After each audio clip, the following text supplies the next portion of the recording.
Breaking news అదానీపై అమెరికాలో case నమోదు కావడం దేశవ్యాప్తంగా కూడా సంచలనం సృష్టించింది. ఇక ఇదే కేసులో అమెరికా ప్రస్తావించిన ఫారెన్ అఫీషియల్ #1 ఎవరు అన్నది ఇప్పుడు ఏపీలో హాట్ టాపిక్ గా మారింది. అయితే ఆ వ్యక్తి ఏపీ ప్రభుత్వంలో అత్యున్నత స్థానంలో ఉన్నారని అమెరికా ఎఫ్బిఐ ప్రస్తావించడం జరిగింది. మే 2019 నుంచి జూన్ 2024 వరకు ఆ వ్యక్తి పదవిలో ఉన్నారని పేర్కొంది. 2021లో ఆగస్టు 7, సెప్టెంబర్ 12, నవంబర్ 20న ఆ వ్యక్తిని అదానీ స్వయంగా కలిసి 1750 కోట్ల రూపాయలు లంచాన్ని అదానీ ఆఫర్ చేశారని ఎఫ్బిఐ ఆరోపించింది. దాంతో ఆ ఫారెన్ అఫీషియల్ #1 ఏపీ పాలిటిక్స్ లో హాట్ టాపిక్ గా మారారు. స్కామ్ మొత్తంలో కూడా ఏపీకి చెందిన ఆ ఫారెన్ అఫీషియల్ #1 కీలకంగా మారారు ఇప్పుడు. అయితే ఎఫ్బిఐ ప్రస్తావించిన ఆ అత్యున్నత పదవిలో ఉన్న వ్యక్తి ఎవరు? అప్పటి ముఖ్యమంత్రి జగన్ గురించే ఆయన ప్రస్తావించారా, లేక కీలక పదవుల్లో ఉన్న ఐఏఎస్ అధికారుల గురించా అనే చర్చ జరుగుతోంది. అయితే 5 ఏళ్లు పదవిలో ఉన్నారని ప్రస్తావించడంతో రాజకీయ నేతగానే ప్రచారం జరుగుతోంది. ప్రస్తుతం అయితే 1750 కోట్ల రూపాయల లంచం తీసుకున్నది వైఎస్ జగనే అని షర్మిల ఆరోపిస్తున్నారు. అయితే అదానితో విద్యుత్ ఒప్పందాలేవి నేరుగా కుదుర్చుకోలేదంటూ కూడా వైసీపీ ప్రకటన విడుదల చేస్తుంది. జగన్మోహన్ రెడ్డి గారు ఒక డిస్కషన్ జరుగుతుంది, ఇంత అవినీతి పరుడు అనే డిస్కషన్ జరుగుతుంది అంటే ఇది జగన్మోహన్ రెడ్డి గారి కుటుంబానికి మాత్రమే అవమానం కాదు, ఆంధ్ర రాష్ట్రానికి కూడా అవమానం, మన దేశానికి కూడా అవమానం. ఇంకెక్కడుంది క్రెడిబిలిటీ అని అడుగుతున్నాం. విశ్వసనీయత అని ఇంత గొప్ప గొప్ప మాటలు చెప్తారే మీరు, మీకు ఎక్కడుంది క్రెడిబిలిటీ? ఎక్కడ మిగిలింది క్రెడిబిలిటీ? 5 సంవత్సరాలు ప్రజలు బంగారు అవకాశాన్ని ఇస్తే దాన్ని అన్ని రకాలుగా దుర్వినియోగం చేశారు. ఎక్కడుంది మీకు క్రెడిబిలిటీ? 1750 కోట్ల రూపాయల కోసం ఈరోజు మీ పేరు ఒక భారతదేశంలోనే కాదు, అమెరికాలో కూడా అవినీతి పరుడు అని ముద్ర పడింది అంటే ఆ 1750 కోట్ల రూపాయలకు మీ రెప్యుటేషన్ అలా తాకట్టు పెట్టడం, is it worth it?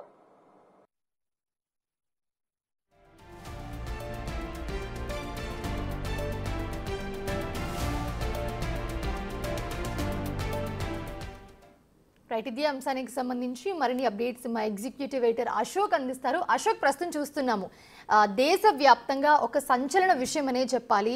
So America Adani విషయంలో ఎవరినైతే ప్రస్తావించిందో ఒక ఫారెన్ అఫీషియల్ #1 అని చెప్పి, సో అది ఏపీ పాలిటిక్స్లో ఉన్న వాళ్ళే అని అంటూ ఉన్నారు. సో ఏంటి అసలు ఏం జరుగుతుంది? ఒకవేళ ఉంటే జగనే అని చెప్పి అంటూ ఉన్నారు, ఎందుకంటే 5 ఏళ్ళు అధికారంలో ఉన్నారు, ఇంత మొత్తంలో ఆయన డబ్బులు తీసుకున్నారు అని చెప్పి. సో ఎవరై ఉండొచ్చు ఏంటి అనేది అయితే ఒక క్వశ్చన్ మార్క్ అయితే కనిపిస్తోంది. సో ఎలా చూడాలంటారు దీన్ని?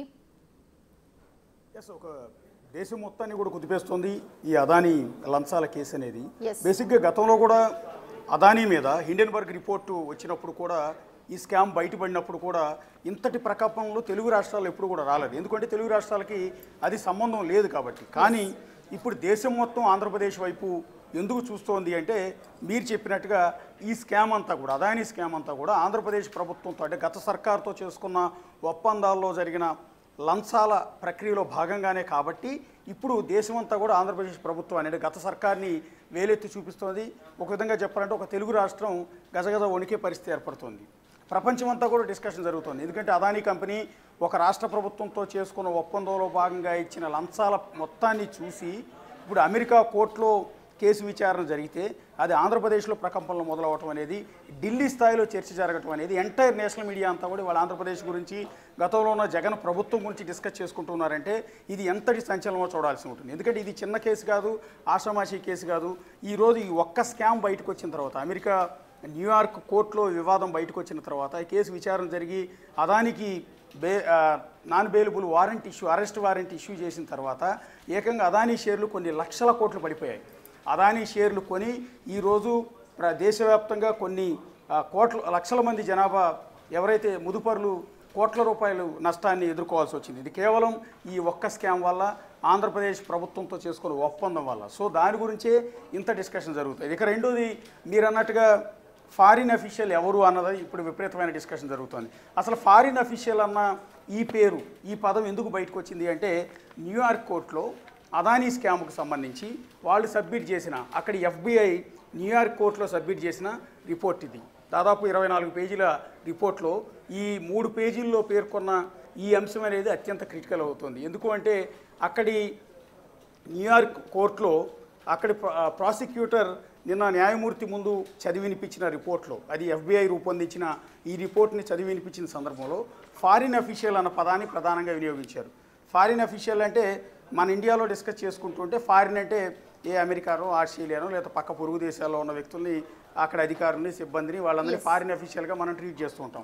ఇది అక్కడి కోర్టులో ఈ కేసు విచారణ జరుగుతుంది కాబట్టి, అమెరికా కోర్టులో ఈ కేసు విచారణ జరుగుతుంది కాబట్టి వాళ్ళు ఇతర దేశాలకు సంబంధించిన వ్యక్తుల్ని సంబోధించేటప్పుడు ఫారిన్ అఫీషియల్గా సంబోధిస్తారు. వాళ్ళకి భారతదేశం అనేది ఫారిన్ దేశం కాబట్టి, పొరుగు దేశం కాబట్టి ఈ విధంగా సంబోధించి ఇక్కడ ఫారిన్ అఫీషియల్ అని క్లియర్గా మెన్షన్ చేశారు ఆ రిపోర్ట్లో.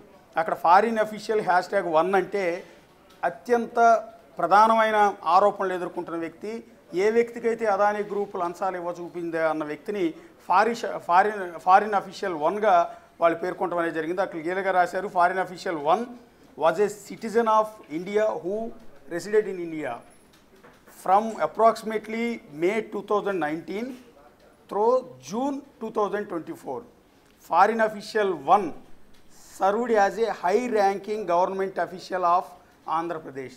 ఇక్కడ సాధారణంగా ఇది చూసినప్పుడు సరే భారతదేశానికి చెందిన వ్యక్తి, అది కూడా ఆంధ్రప్రదేశ్లో ఉన్నత స్థాయిలో సేవలు అందించిన వ్యక్తి. Foreign official 1 served as a high ranking government official of Andhra Pradesh అని క్లియర్గా మెన్షన్ చేశారు. ఇదిగో ఈ ఒక్క లైన్తో ఇప్పుడు దేశవ్యాప్తంగా ప్రకంపనలు జరుగుతున్నాయి. అందుకే ఇందాక నేను చెప్పాను, హిండెన్బర్గ్ రిపోర్ట్ వచ్చినప్పుడు అదానీ సంస్థ మొత్తం కూడా కుదేలైపోయినప్పుడు ప్రపంచవ్యాప్తంగా ఆ షేర్లన్నీ కూడా పడిపోయి నానా ఇబ్బందులు పడుతున్న టైంలో కూడా మన దగ్గర ఇంత డిస్కషన్ జరగల. ఇవాళ ఈ స్కామ్లో అదానీకి ఆంధ్రప్రదేశ్కి సంబంధం ఏంటనేది చాలామందికి అర్థం కావట్లా. కొంతమంది అర్థమైనట్టు ఏదో జరుగుంటుందిలే, ఏదో లంచాలు ఇచ్చి ఉంటారులే అన్న పదం తప్ప అసలు డెప్త్ అనేది ఎవరికి కూడా అర్థం కావట్లేదు. ఇక్కడ ఫారిన్ అఫీషియల్ ఆంధ్రప్రదేశ్లో ఉన్నత స్థాయిలో పనిచేసిన వ్యక్తికి లంచాలు ఇచ్చారు అనేది న్యూయార్క్ కోర్టులో అక్కడి FBI ఇచ్చిన రిపోర్ట్ని పబ్లిక్ ప్రాసిక్యూటర్ కాపీని చదువుతున్నప్పుడు ఈ అంశం అనేది బయటికి రావడం జరిగింది. ఆంధ్రప్రదేశ్తో లింక్ ఏంటి అమెరికా కోర్టుకి అన్నది ఇది మూల కారణం. సో ఇక్కడ ఆంధ్రప్రదేశ్ అన్న పదం లేకుండా ఏ ఛత్తీస్గఢో ఒరిస్సానో లేకపోతే ఇంకోటి ఢిల్లీయో ఇంకోటి అనుంటే పెద్ద తలనొప్పి కూడా ఉండేది కాదు. కానీ ఆంధ్రప్రదేశ్ పేరు ఇవాళ అవినీతిలో ఈ రకమైన డిస్కషన్ ప్రపంచవ్యాప్తంగా మారుమోగిపోతుంది. ఒక విధంగా గత జగన్ సర్కారులో జరిగిన ఈ కుంభకోణానికి సంబంధించి పర్టికులర్గా ఇక్కడ ఫారిన్ అఫీషియల్ అంటే మనం ఏమనుకుంటామంటే, సో ఇక్కడ హైర్ అఫీషియల్ అంటే ఆంధ్రప్రదేశ్లో అప్పుడు పనిచేసిన అదానీతో ఒప్పందం చేసుకున్నప్పుడు పనిచేసిన ఏ ఉన్నతాధికారో అనుకుంటాం. అంటే అక్కడ బేసిక్గా ఆంధ్రప్రదేశ్లో IASలో ఉన్నతాధికారి అంటే చీఫ్ సెక్రటరీ. సో అప్పుడు పనిచేసిన చీఫ్ సెక్రటరీ అయి ఉంటాడేమో అని సహజంగా అనుకుంటా. కానీ ఇక్కడ అదానీతో జరిగిన ఒప్పందాలు ఎక్కడ కూడా అప్పటి చీఫ్ సెక్రటరీ పాల్గొనలేదు. అసలు అదానీ ఆంధ్రప్రదేశ్లో ఉన్న అధికారులను ఎప్పుడు కూడా కలవరు, కలిసే అవకాశం కూడా లేదు. అదానీ లాంటి వ్యక్తి వచ్చి నేరుగా సీఎం స్థానంలో ఎవరైతే ఉంటారో, అప్పుడు జగన్ ఉన్నారు, ఇప్పుడు చంద్రబాబు నాయుడు ఉన్నారు, వీళ్ళని వచ్చి కలుస్తారు తప్ప ఆ కిందున్న IAS అధికారులతో కానీ చీఫ్ సెక్రటరీలతో కానీ ఎక్కడ కూడా కలవరు. కానీ ముఖ్యమంత్రి హోదాలో ఆయన కలిసినప్పుడు పక్కన చీఫ్ సెక్రటరీయో లేకపోతే ఇతర అధికారులు ఉండొచ్చు తప్ప వాళ్ళతో ఎలాంటి అగ్రిమెంట్ చేసుకోరు, వాళ్ళతో వ్యాపార లావాదేవీల గురించి అదానీ లాంటి వ్యక్తి డిస్కస్ చేయరు. కాబట్టి ఇక్కడ ఫారిన్ అఫీషియల్ అయి ఉంటే అంటే ఆంధ్రప్రదేశ్కి సంబంధించి ఇంకెవరు అయి ఉంటారు? సరే, ఆ రోజు ఏదైతే ఒప్పందం చేసుకున్నప్పుడు ఈ విద్యుత్ కొనుగోళ్ల ఒప్పందం అంటే అదానీ పవర్ నుంచి ఆంధ్రప్రదేశ్ ప్రభుత్వం విద్యుత్ కొనుగోళ్లు అత్యధిక ధరకు కొనుగోలు చేసే ఒప్పందం ఆ జరిగిన ప్రక్రియలో సంతకం చేసింది ఎవరంటే ఏపీ డిస్కమ్ల తరఫున ఏపీ ఇంధన శాఖ కార్యదర్శిగా ఉన్న అప్పటి IAS అధికారి నాగులోపల్లి శ్రీకాంత్ అండ్ రెండోది పద్మా జనార్దన్ రెడ్డి. ఆయన APEPDCL CMDగా ఉన్నారు. సో CMD హోదాలో పద్మా జనార్దన్ రెడ్డి, ఇంధన శాఖ కార్యదర్శి హోదాలో నాగులోపల్లి శ్రీకాంత్ ఒప్పందం చేశారు. అయితే ఆ ఒప్పందం చేసినప్పుడు అదానీ ఉండడు, అదానీ తరఫున ప్రతినిధులు వస్తారు. సో ఇటు ఆంధ్రప్రదేశ్ ప్రభుత్వం తరఫున ప్రతినిధులు వస్తారు. అది మ్యూచువల్గా జరిగే ఒక అగ్రిమెంట్ అనేది రెగ్యులర్గా జరిగే ప్రాసెస్. కాబట్టి ఆ హైయర్ అఫీషియల్ అంటే ఫారిన్ అఫీషియల్ ఎవరు అంటే నాగులోపల్లి శ్రీకాంత్తోనో పద్మా జనార్దన్ రెడ్డి అని. అశోక్ ఒకసారి హోల్డ్లో ఉండండి, మళ్ళీ మీతో మాట్లాడే ప్రయత్నం చేస్తాము. సో ప్రస్తుతం ఏపీ అసెంబ్లీలో చంద్రబాబు నాయుడు అదానీ స్కామ్కి సంబంధించి మాట్లాడుతున్నారు. లైవ్ ద్వారా చూద్దాం. మళ్ళీ మీ అందరి దగ్గరికి ఏం చేయాలో చేస్తూనే మీకు ఎప్పటికప్పుడు సమాచారం ఇస్తామని చెప్పి తెలియజేసుకుంటూ ఈరోజు రెగ్యులర్ బిజినెస్ పోదామని చెప్పి విజ్ఞప్తి చేస్తున్నాను. అధ్యక్ష, ధన్యవాదాలు. ఇప్పుడు 2047 దార్శనిక పత్రంపై వ్యవసాయ శాఖ మంత్రి గారి ప్రకటనను సభకు సమర్పిస్తారు. రైట్. ఎస్, అదానీ ఇష్యూకి సంబంధించి మా ఎగ్జిక్యూటివ్ ఎడిటర్ అశోక్ అందుబాటులో ఉన్నారు. Ashok, please continue. ఇక్కడ ఫారిన్ అఫీషియల్ గురించి డిస్కస్ చేస్తున్నాం. ఫారిన్ అఫీషియల్ అంటే ఇందాక నేను చెప్పినట్టుగా డిస్కమ్ల తరఫున అప్పుడు ఏపీసీపీడీసీఎల్ సీఎండీగా ఉన్న పద్మా జనార్దన్ రెడ్డి సంతకం చేశారు. రెండోది ఇంధన శాఖ కార్యదర్శిగా నాగులోపల్లి శ్రీకాంత్ అధికారిగా సంతకం చేశారు. సో వీళ్ళు ఫారిన్ అఫీషియల్ కింద, హైర్ అఫీషియల్ కింద మనం లెక్కలోకి తీసుకోవడానికి వీలేదు. 3 కారణాలు చెప్తున్నాను. ఫారిన్ అఫీషియల్ అంటే మన దృష్టిలో అఫీషియల్ అనగానే ఏపీ అధికారులు, ఐఏఎస్ అధికారులు అయి ఉంటారని. అప్పుడు చీఫ్ సెక్రటరీ కాదు, నాగులోపల్లి శ్రీకాంత్ కాదు, లేకపోతే పద్మా జనార్దన్ రెడ్డి అయ్యే అవకాశం అంతకన్నా కూడా లేదు. ఇలాంటి తరుణంలో మరి ఎవరు ఈ ఫారిన్ అఫీషియల్ అన్న డిస్కషన్ జరిగినప్పుడు ఇందులోనే వాళ్ళు మెన్షన్ చేశారు, served as a high ranking government official of Andhra Pradesh. రెగ్యులర్గా ఈ పదం అన్నప్పుడు ప్రతి ఒక్కరికి అర్థమయ్యేది ఆంధ్రప్రదేశ్లో ఐఏఎస్ అధికారులు అయి ఉంటారని. కాదే కాదు, ఇక్కడ వీళ్ళు మెన్షన్ చేశారు ఇక్కడ క్లియర్గా.